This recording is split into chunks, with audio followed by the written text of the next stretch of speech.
pieces, and where Charlotte's been right there, at the head of the line a lot of times and just not drafted correctly, and maybe even where they took a guy and maybe any of four other guys would have been a good choice.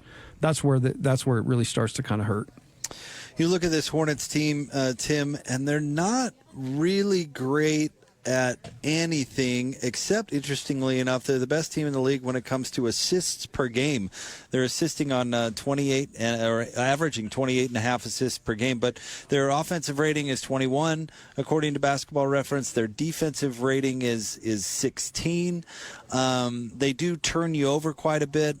14. Their turnover percentage is fourth in the league, but this seems like a game where the Jazz should be able to get what they want offensively, I would think. Yeah, I see a couple things, just in terms of the guys they're going to start. So if it's Rozier or if it's Ball, those guys are small. So you instantly starting to say, okay, one of those guys got to take Conley. Who's the other guy guarding? And then what that does, it just opens up so many things for Quinn to kind of on the fly adjust and make those decisions. But what we learned last night, and I think it's the biggest talking point going into tonight, is obviously teams, it's definitely out there, just be really physical and rough the Jazz up.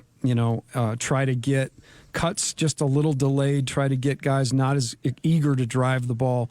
And then we're really going to stay home on shooters and make them hit floaters and mid-range shots. And so last night was probably the best over a 40-minute period that game plan was executed, I would say, by the Hawks. I thought they did a really good job, even undermanned, really sold out to it. But the Jazz just picked them apart and still ultimately broke the game from three because they can get out in transition. But interesting now with a team that we have not seen, how will they come out and play the Jazz? And look for those, some of the personnel issues. Quinn goes right at those guys. And I'd look for that to start right from the very beginning of the game. Jazz Game Night pregame show, getting you ready for the Jazz and the Hornets. We'll get Coach LaComb's keys to the game tonight coming up next right here on the Jazz Radio Network. He pulls back, shoots, and nothing but net.